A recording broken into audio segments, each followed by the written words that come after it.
我早就说过，京城里别的衙门可以不管，监察院必须侍奉好喽。我说过这话没有？我说过没有？您说过，戴公公，咱们不敢大意，平日里没少打点，这不今儿还送了云梦鱼过去呢，那还让人家一处把咱们给围喽？我们也不知道啊。哪位主管来的？都没来，领队的说是姓邓，是个主簿。切！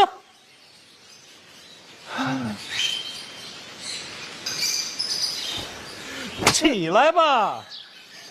哎，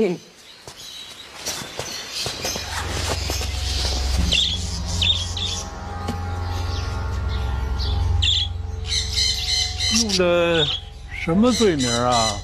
就是克扣些菜钱之类的。这算什么罪名啊？来打秋风的吧？要不您能出宫瞧一眼？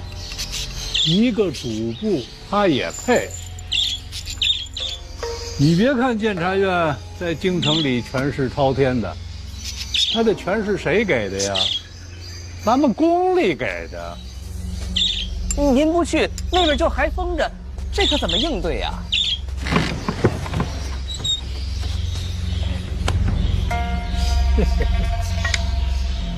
爱封多久封多久。回头啊，跟御膳房说，今天宫里的菜蔬少了一些，尤其是几位贵人爱吃的青菜，没有了。这怎么成啊？上边要是问起来呀，就说一处威风，断了宫里的贡菜，我们检书司官小职微，无力抗争。那地下那边也减菜粮了？你来宫里多少年了？这种话你也问得出口？属下知罪。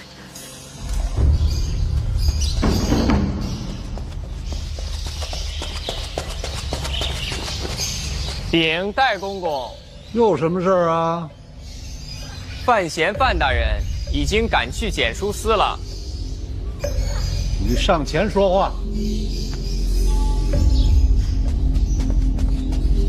范闲范大人已经赶到检书司了。怎么把范闲也惹着了？戴公公做事自有分寸，你下去吧。公公应该去。混账！戴公公做事由你来管吗？等，我为什么应该去啊？回公公，赶去检书司的除了范闲，还有二殿下。你说谁？二殿下。公公莫急，我多问了几句。二殿下虽然到了，却只是旁观，并未有怒容，应该不是大事。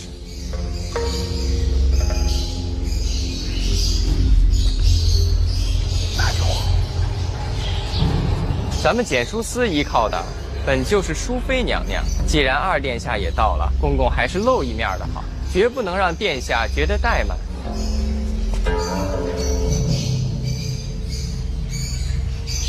你说的有道理，我得去。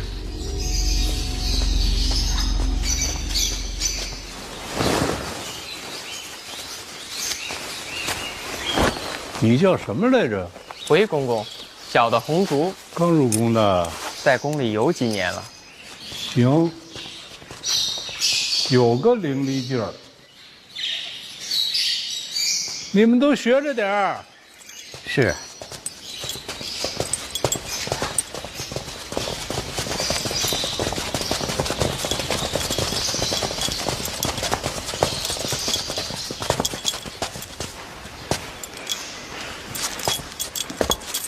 你跟我一起去。回公公，小人就不去了。大胆！戴公公的话你敢不听？你一边待着去。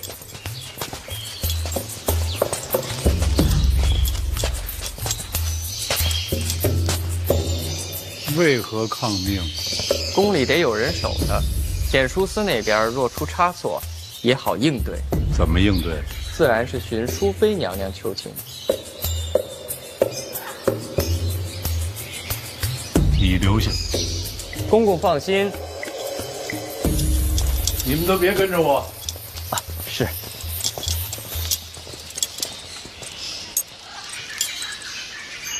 哎，小红公公。我有个事情想让您帮我拿拿主意。诸位前辈都在，我也不敢拿主意。您尽管说就是。御膳房那边还要减菜量吗？戴公公人已经赶过去了，或许就有转机。这时候，咱们这些下面做事的，少一份麻烦，便多一条活路。小红公公说的是，都别乱来，咱就一个字儿，等。对，吃饭。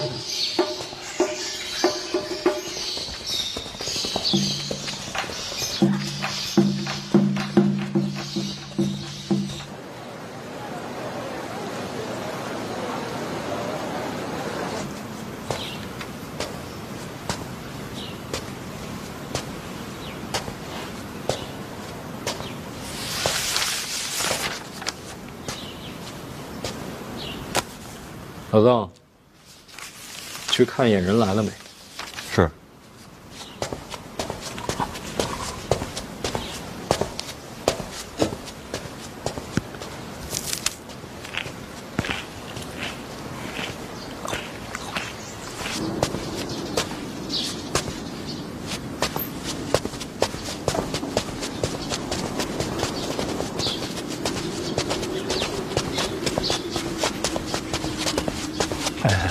王先生，稍等，稍等。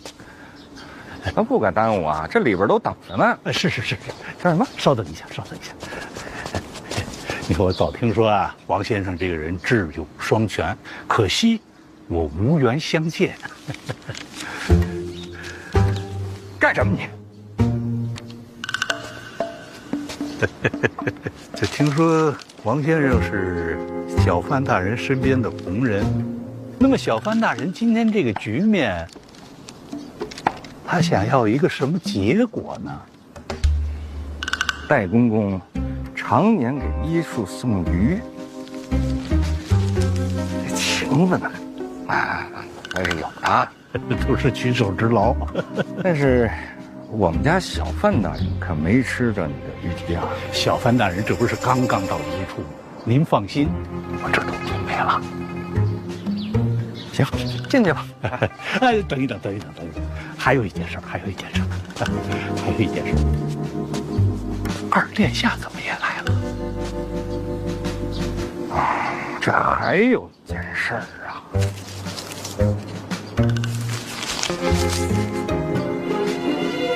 二殿下在，这事儿可就好办了，对吧？毕竟咱们都是在京都为官嘛，做什么事情还是得守规矩的。明白。走，小范大人吩咐我出来看看，人来了没有？来了。哎，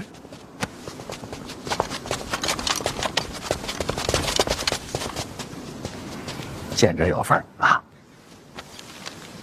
大家赚钱，大家花，啊！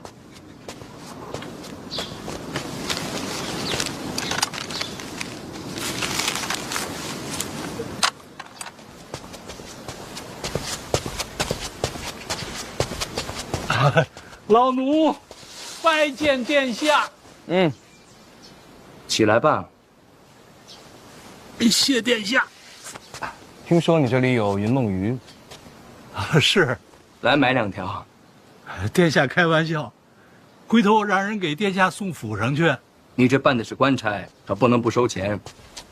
身为一个皇子，不能假公济私，这道理能明白吧？是，这老奴糊涂了。必安，给银子。不用，我请殿下吃鱼。银子我出。不是这入账。啊，回头我就入账。别回头了，这不有纸有笔吗？现在就记。哎，好。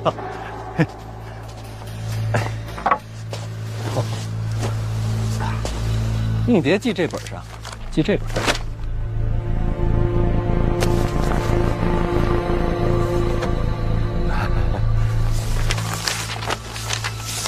戴公公认不认识老金头啊？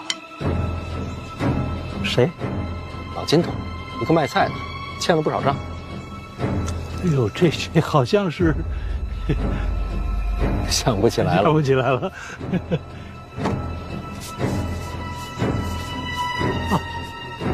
这老金头如果跟大人有关系，他所欠的账我可以一笔勾销。不用，已经没事了。哦，那就好，那就好。哟，戴公公这字儿不错呀。不敢不敢。哦，跟着账册之前记的是一模一样。这么说来，戴公公都是亲自写呀。身负皇恩，不敢怠慢。那这账册将来要是查出什么问题，都得问你啊。啊，这个简书司呢，是为宫里办一些杂事儿，账有些细碎。如果大人看不明白的话，我跟您解释。细碎？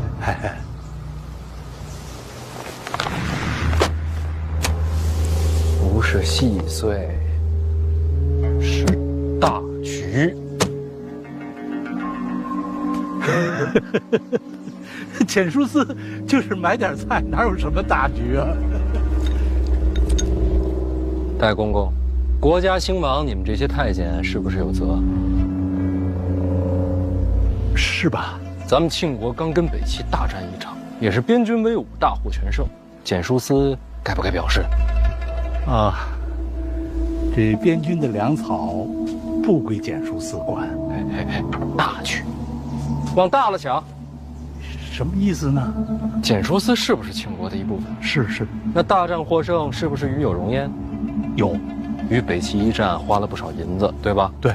这大战平定，朝中缺钱，是不是这个道理？是。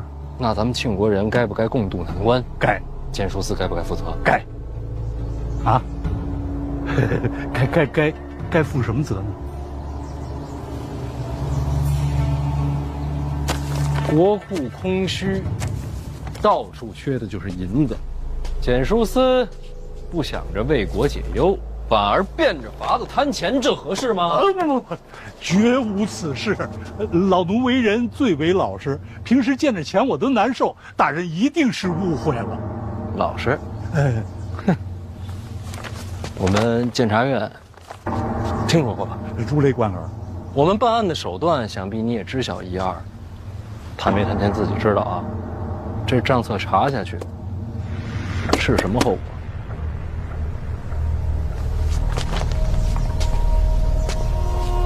都缺钱啊，戴公公。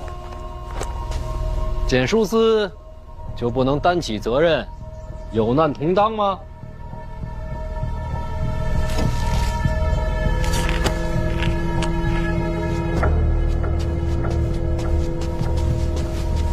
范大人，可不可以到后边说话？没事，都自己人。自己人。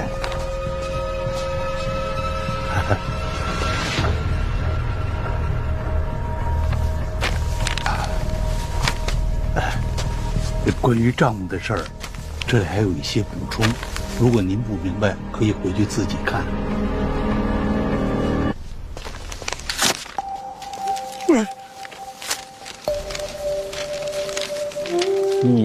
1000、2000、3000两。哎呀，3000两，还行吧。那话说回来，咱们简书司每天买菜也不容易。应该的，应该的。大家都是同朝为官，我做人也不能太跋扈，与人为善嘛。是。小范大人真是深谙为官之道。那说起来，简书司问题不大，是我唐突了。不是，应该的，茶也是应该的。误会解释清楚就好。老赵，放了吧。上。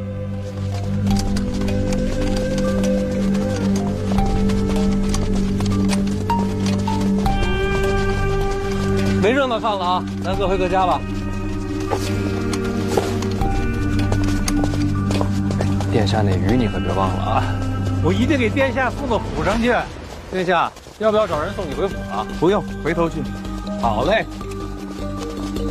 一定得去啊！等你消息。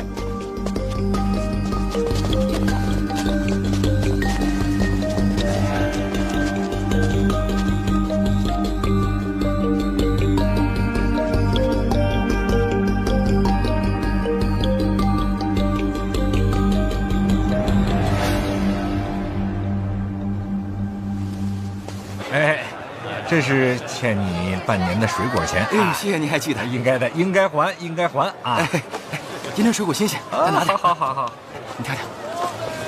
看这个红线啊，你挑。哎，这个红线，哎，就这些吧。你知道自己在做什么吗？受贿啊！这件事儿，我一定会参与。你一个可不够，多找几个一块参哦。什么乱七八糟的？哎，这里来一个，不吃。切。这弹劾这件事儿，归哪个部门管？除了监察院，就是督察院啊。督察院。哦，御史言官。怎么样，关系好吗？你到底想干什么？我不是说了吗？多找几个人一块参我。辛苦您啊，把这个消息给我散出去。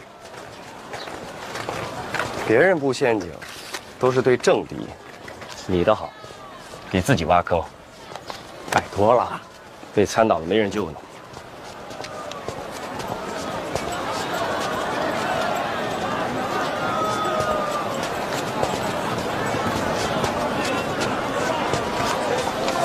把这个，还有那账册、存档、记录，都交给陈院长。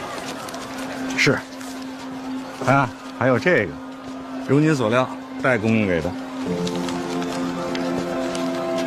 都记上。是。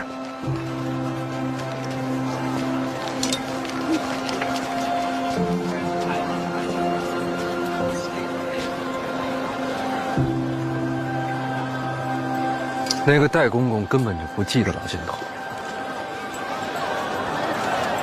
没人记着他。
其实我也没见过几个事儿，不知道为什么，总是忘不掉。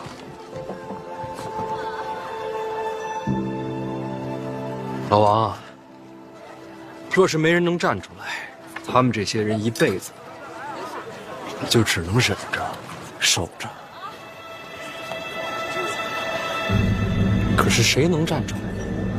谁能让他们见识什么是真正的王法？这王法若是总见不着，谁还信呢？你说，是不是我矫情？大人，我也想见见这传说中的王法。那就让京都开开眼吧。不是说吏治清明吗？说是不收礼，到最后不还是收了？这话谁能在这说？闭嘴！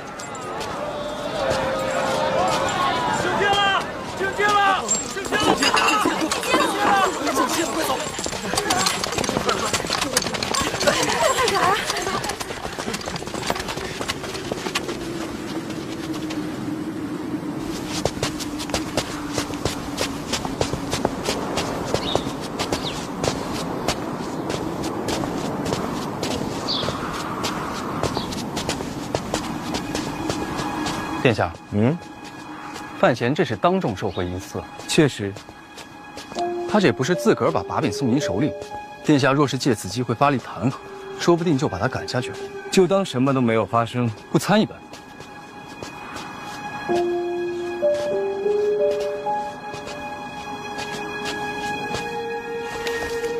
他收检术司的钱，为何要叫上我？殿下的意思是，他故意送出把柄，莫非是认输了，有心投效殿下？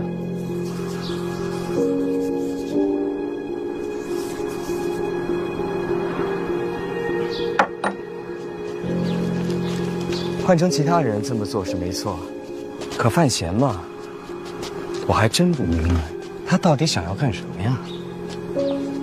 猜不透，才有趣儿。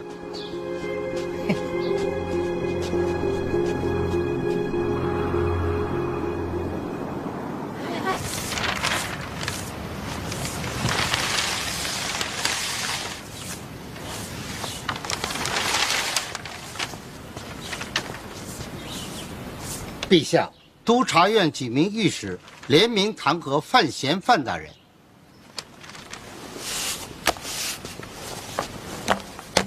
什么罪？弹劾范大人营私舞弊、私收贿赂、骄横枉法。把这个交给工部。等等，把这折子交给范闲。还要小范大人回话吗？不用，让他看看。遵旨。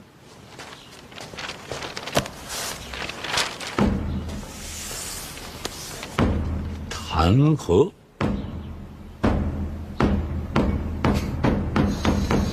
监察院提司范闲，当众收取3000两贿赂，视法度于不顾。于大庭广众之下收取银票，胆大妄为，无视庆国法度，实为庆国之害。我等与其势不两立，是为国除奸。嚣张跋扈，目中无人，我可真是个王八蛋。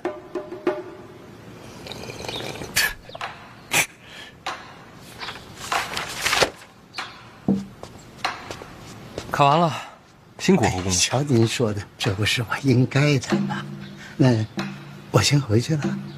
哎，来，送一下后宫。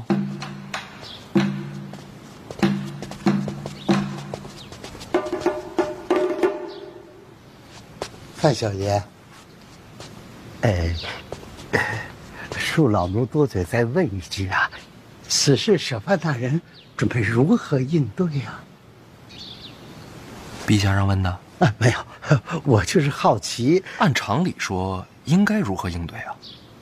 言官御史都弹劾了，这事说起来可不是小事儿啊。无论如何，小范大人你得上折自辩啊。之后呢，就等陛下圣裁了。那我要是不回应呢？这不符合规矩啊！督察院都弹劾了，您不给个反应，这不是往御史脸上扇嘴巴子吗？不给反应就是扇嘴巴子，那不够吧？哎呦，范大人，我的范少爷，呸！是我老奴多嘴，您可千万别冲动。听说了吗？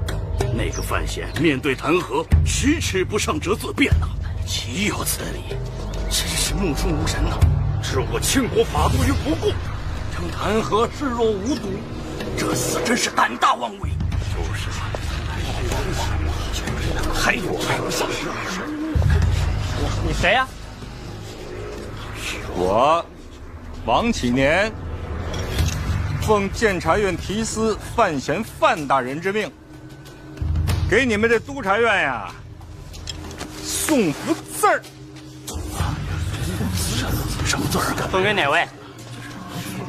但凡你们弹劾范大人的啊，都可以看看。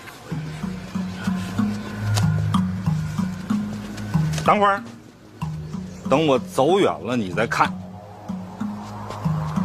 谁呀？范闲派来的。看吧。写什么字？什么字儿？这是？哎，快打开看看。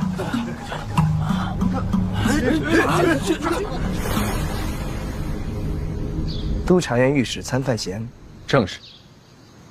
弹劾的就是简书司代公公那3000两银票的事。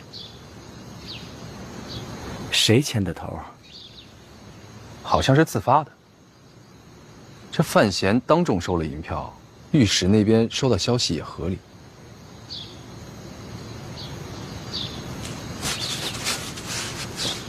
3000两，也不是什么大事啊。范闲上个自辩折，督察院那帮也不会死追到底。范闲没自辩，他派王启年去了督察院，给参他的御史送了幅字。写的什么？淫淫狂吠，这不是骂咱们吗？全是这么说，简直太过分了！你来看我的判断，严峻！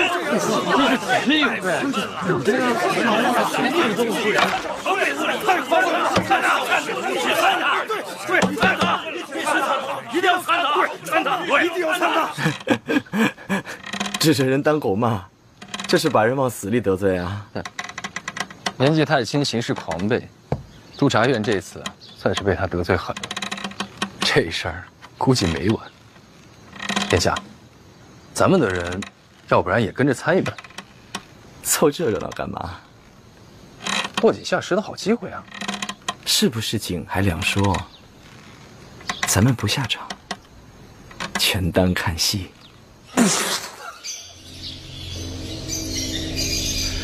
所有的御史都在弹劾。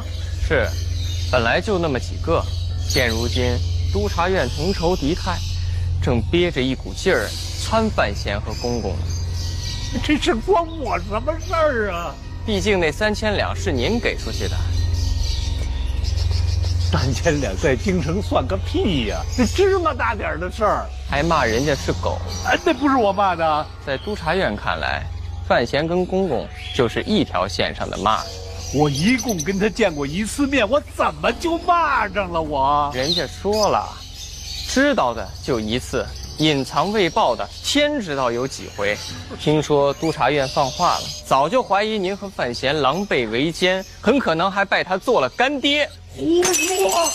我几岁，他几岁，怎么就拜干爹了呢？公公，事到如今就别争年龄大小。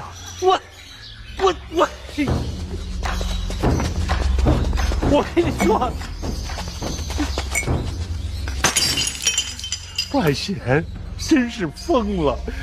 督察院那帮将种死都不怕，就怕丢名声。他可倒好，他骂人家是狗。哎呦，他骂人家是狗啊！他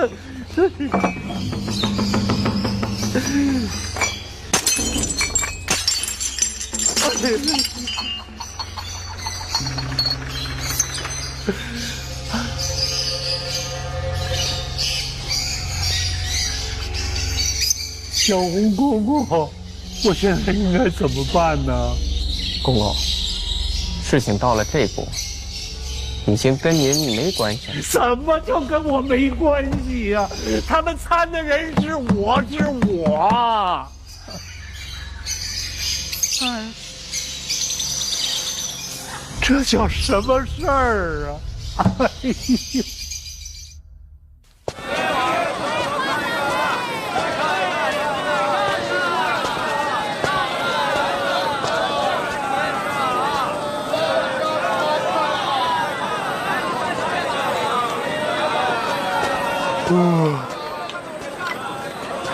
哎，这么早出门啊？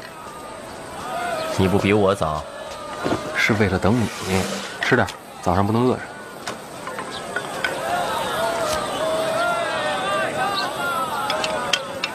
简书司的事儿现在越闹越大，你到底想要什么？老二和北齐走私的线索断了，不过没关系。有人提醒我，我面对的不是事儿，而是人。嘿嘿，放心，这儿没别人。这跟简书司有什么关系？老二跟北齐走私是为了银子，银子不花就是废铁。你觉得他挣的这些钱能花在哪儿？偷养兵马，还有呢？收买官员，培植嫡系。你借简书司入手，其实查的是贪污受贿。京都之内，我自己能查，但老二的门下不只有京都官员，要查京都之外，我们一处不如你们四处。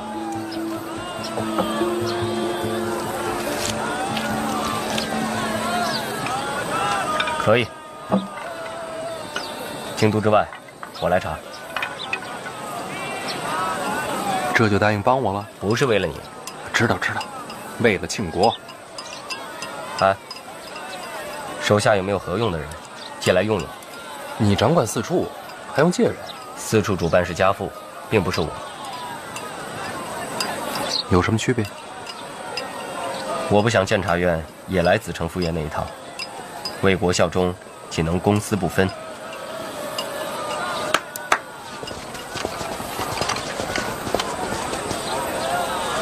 小范大人，严公子，老王，老高，嘿嘿，这段时间啊，帮着小严公子做点事儿。是。听小严公子吩咐。高达，我记得你隶属虎卫。是，但从今日起，我们这一批人就在小范大人麾下行走了。虎卫隶属禁军，只遵皇命。是啊，正要用人的时候，就把高达送来了。有时候我也不知道咱们这陛下究竟在想什么。天危难测，谁说不是呢？来，你这就走了？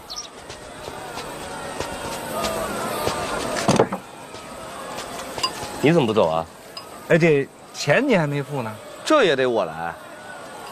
小严大人来之前啊，小范大人说了啊，这包子铺啊改包场了。这包场我也不明白什么意思啊。大概就是这馅儿啊，这面呐，这火呀，这水呀，都算作成本了。哎，老高啊，让兵士们啊把剩下的包子都给包圆了。好，这馅儿呢，我拿回我们家去，晚上给我家爸爸汆个丸子。哎呀，这个馅儿香啊！哎呀，这肉好啊！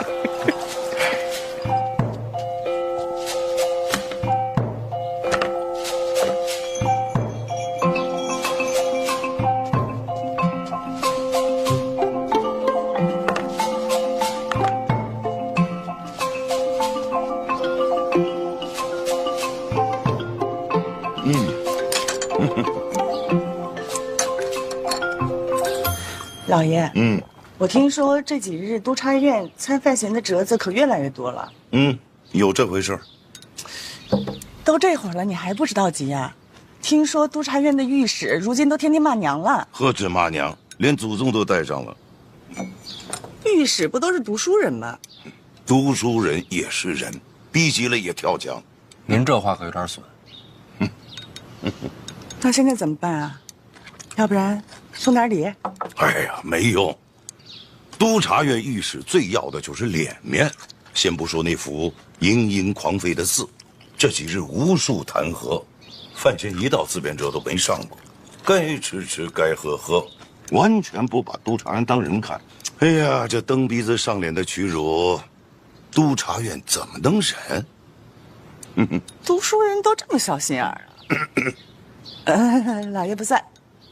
你也是，好好的招惹他们干什么呀？要不然我进宫一趟，皇后那边探探口风，让你找个机会给督察院道个歉。不对，你不是柳姨娘，柳姨娘才不操心我这破事儿。你闹，确实受宠若惊。思哲他，思哲没事儿。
情况如何？前后看了，边月发现北齐联军调动了。看来他身边就剩这些手下了，准备动手。除了范思哲，一个活口都别留。记住啊，咱们是北齐锦衣卫，与庆国无关。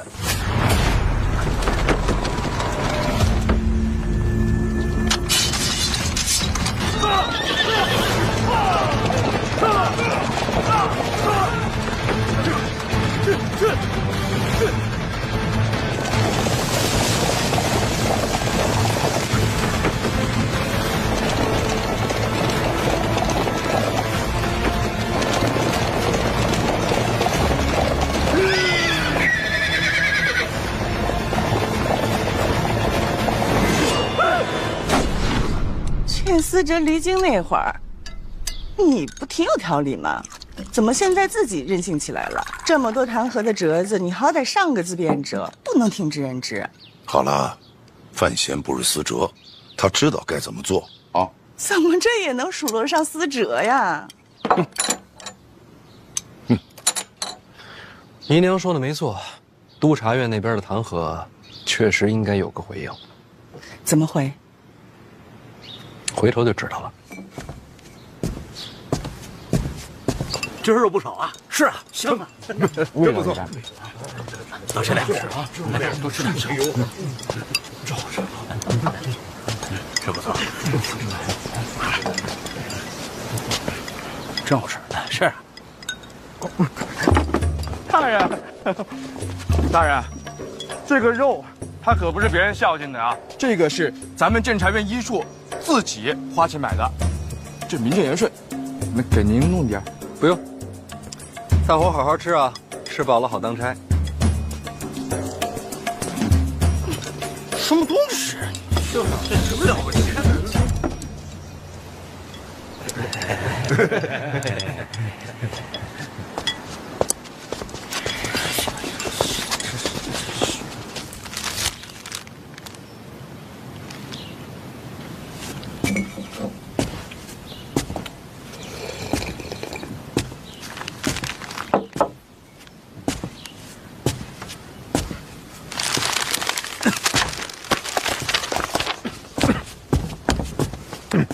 不用跪，膝盖硬点。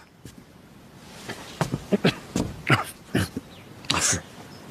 几天没来，医处还好吗？托提司大人洪福，一切正常，都是井然有序。大伙儿私下怎么说我啊？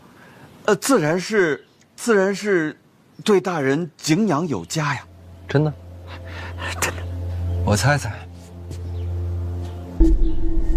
刚来医处的第一天，说的冠冕堂皇，结果当天就收了戴公公3000两，说一套做一套，要钱不要脸，是这么说的吧？绝无此事啊！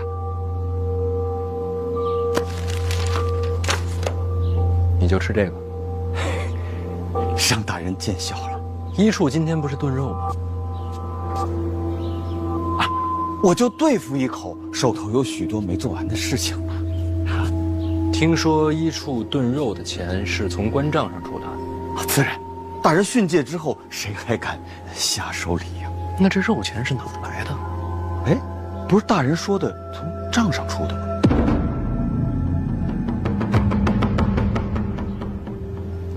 一处的账我看了，这几日有出入，多了50两，所以从中取出一些银子炖个肉，也算是慰劳一下同僚们。这些你都知道吧？我知道。这50两是从哪儿多出来的？处理杂物繁多，不过是区区50两，无伤大雅的事情。那天在检书司，王启年塞给你的银票是多少钱？回大人，50两。你把这钱记在一处官账上。属下本来就欠处里的银钱，所以就还上了。欠账，有凭证吗？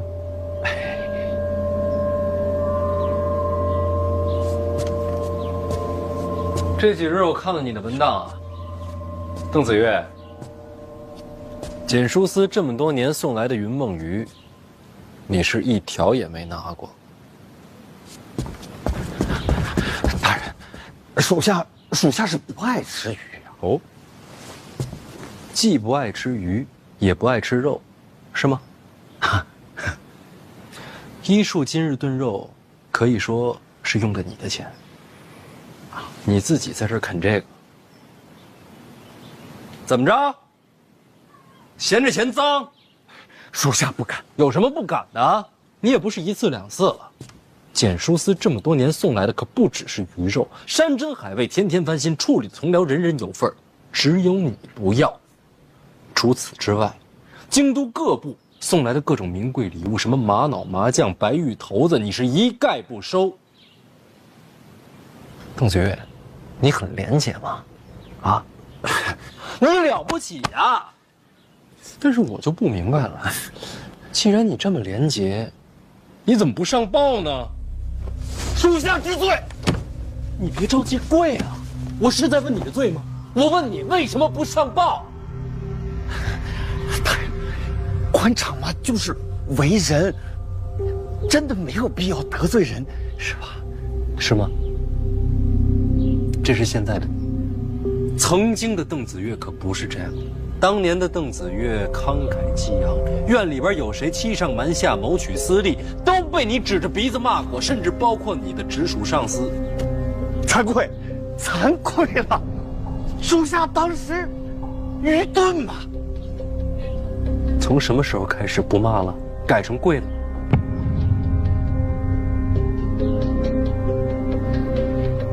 回大人，我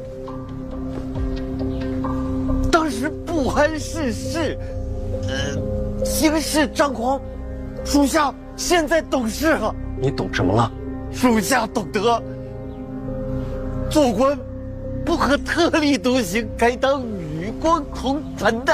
与光同尘呐，那鱼你就应该拿呀！与光同尘，啊，衣服都穿不起了是吗？邓子越，定州寒门出身，曾在边军养马。当年边军有都尉假造账册，借买马料为名，骗取官银。是你，在重重包围中杀出条血路，将罪证送到监察院。院长念你孤勇刚直，特许入院。我说的没错吧？没想到大人连这都查了。你家境贫寒，年少时也曾立誓，才可以缺，志不能穷。当年在定州一身鲜血杀进监察院大门，要求伸张国法的样子，还记得吗？回大人话，记得啊，记得。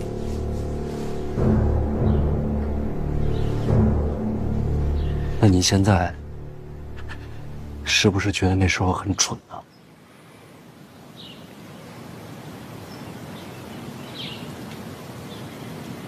世间多不公，医学因雷霆，蠢就蠢了，马大人。好一个蠢就蠢了。邓子宇，是什么把你变成现在这样？腰也弯了，膝盖也软了。不知当年的你看到现在的邓子月，会不会大哭一场啊？大人，做官吧，人情世故吧，大人，是吧？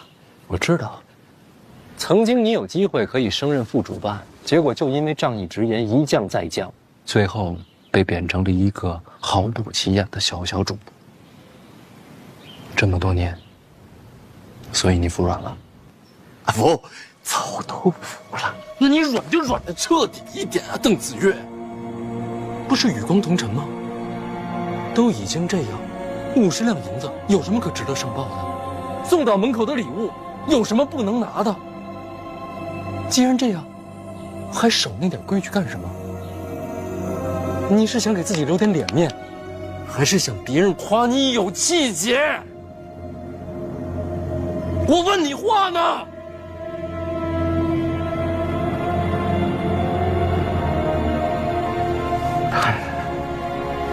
大人，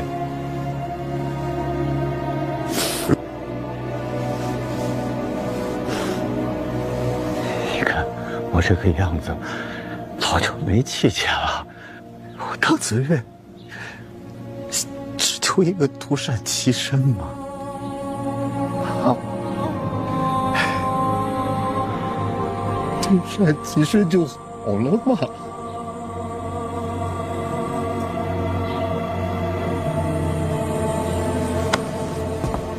那咱俩差不多。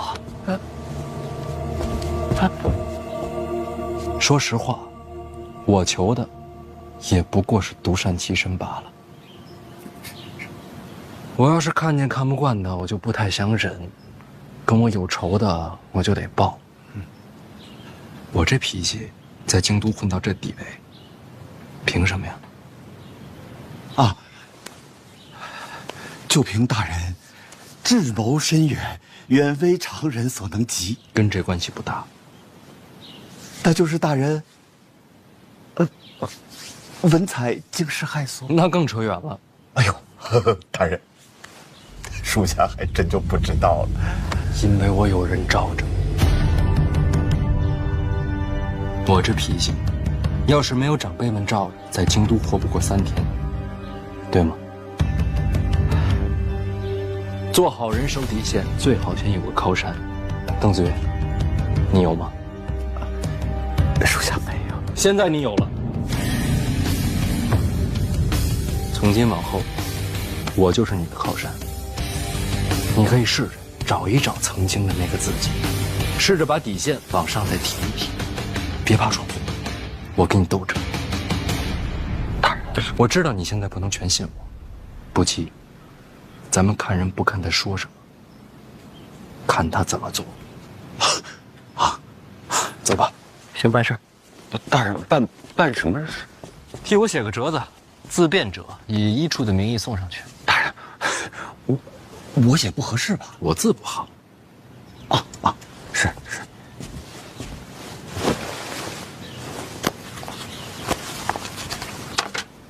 不用研墨，直接写。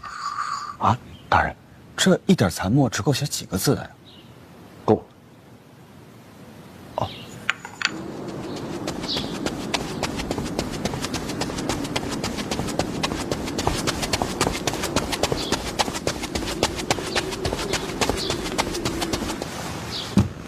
范闲的自辩者入宫了，是。看来是撑不住了。其实已经晚了，此刻督察院那帮御史群情激愤，这自辩者写的妙笔生花也不一定能够收场。没有妙笔生花，一共才8个字。哪8个字？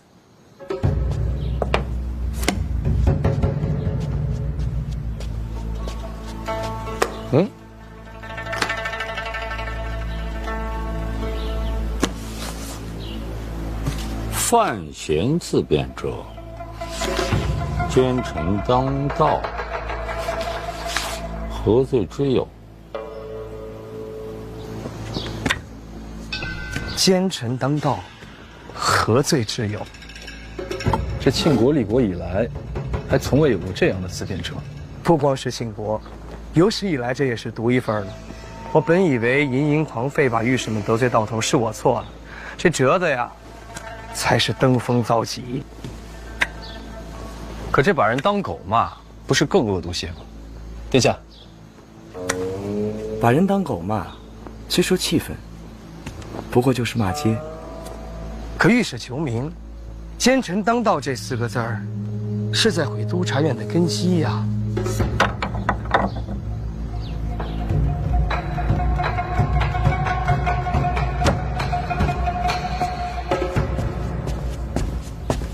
欺人太甚！这字写的不错，是他写的吗？应该是监察院一处代笔。我说呢，诗仙啊，丢人呐！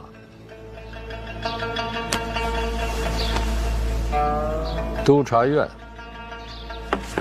范闲，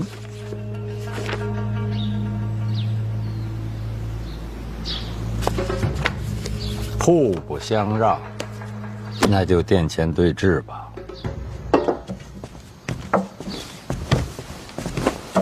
明日上朝，范闲和御史们殿前对质，旨意已经传下来。精彩！明日这热闹一定要亲自瞧。说起来，范闲入京都以来还从未上过大典，明天这是头一遭。头一遭就是决战，未来可期呀。说不定就被御史给斗倒了。难说。反正咱们安心观战，看个热闹。那是自然。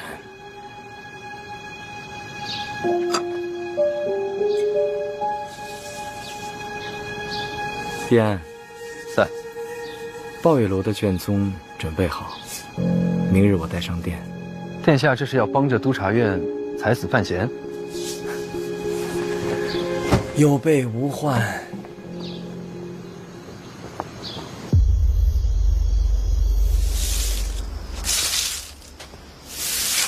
这扫的时间不短了。他是在平复心情。明天范闲好歹第1天上朝，真要闹得不可开交，老爷您照看着点儿。我管的是户部，他与督察院的纠葛，我不好介入。管他什么部呢？你们都姓范，督察院那么多人，范闲就一个，这怎么斗呀？你不明白，明天上殿我不好开口，不然的话，反而对他不利。司职能不能回来，全靠他了。他可千万不能出事。放心吧，若真有生死之危，拼了这条老命也得护住他。你对范闲是真好，对死者也一样。那对自己的老命也好点呗。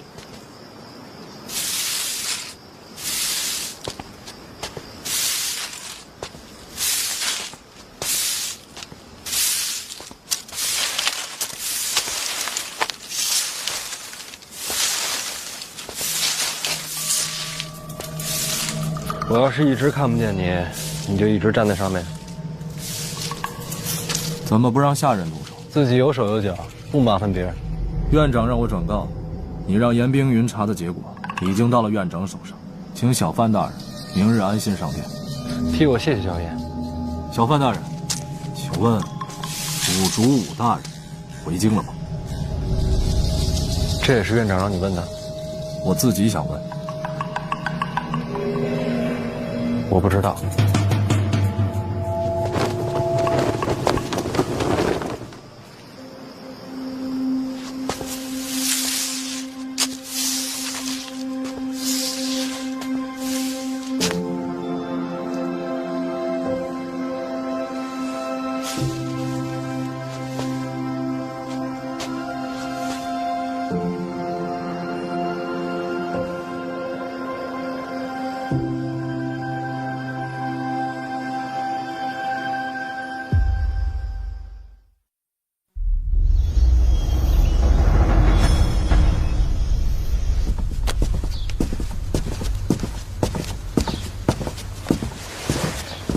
子殿下，太子殿下，太子殿下，太子殿下怎么在这儿站着呀？等你啊！啊，专门来看我笑话。你何必呢？没懂。知道为什么没有人愿意跟御史为敌吗？这些文人言客，你跟他们比，赢了没好处，输了万劫不复。为什么要跟他们一般见识啊？没准过一会儿我们就化敌为友了呢。那我就把脑袋拿下来给你当球体。太子不必如此客气。总之一会儿多加小心，实在不行先退一步，我帮你求情。那倒不必，不过我确实有一事相求。说说。太子殿下也知道，今日是我首次上朝，对于这些什么礼仪啊、规矩啊，完全不懂，得找个人教教。哎，辛大人，正找您呢，是吧？哦，辛大人，是必须得再跟您说说。秦雄，过来过来。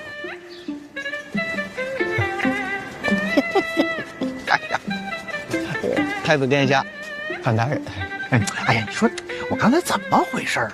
怎么就没瞧见二位呢？你陪范闲入殿。礼仪上有什么不懂的，多指点。啊，求之不得，求之不得。那好自为之。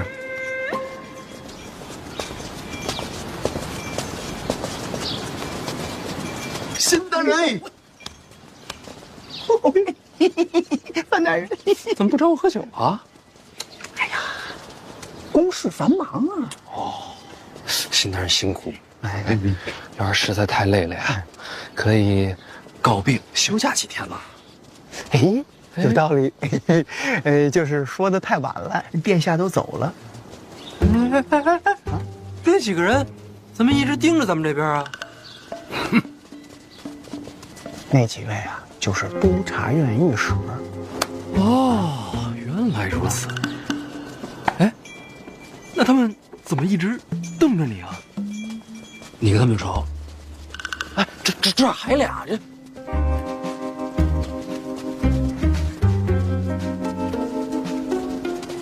范大人，问您说实话，现如今谁跟您站一块儿，谁跟他们那几位有仇，谁跟他们不共戴天？辛大人放心，一会儿到了殿上啊，您安心看戏就行，千万不要随口说啊，克制，克制，再克制。我尽力啊。这个，范大人，我多句嘴啊，这个督察院御史啊，憋了这些天的怒气呀，要放大。什么？没事，你继续。啊，他们绝对不会善罢甘休的呀。所以呀，您啊得小心应对。巧了，什么？我也没打算善罢甘休啊。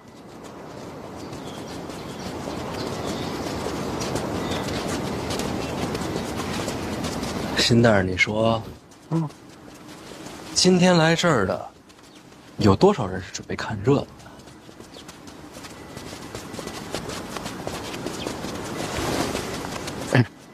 恐怕都是。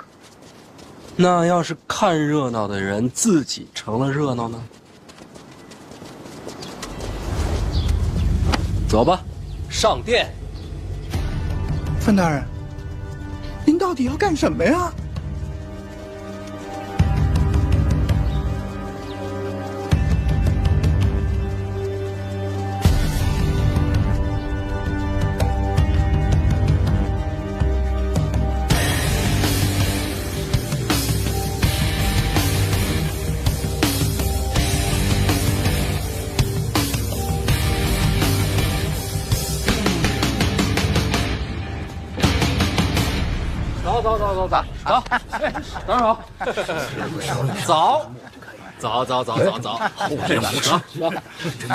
走啊，各位同僚，走好。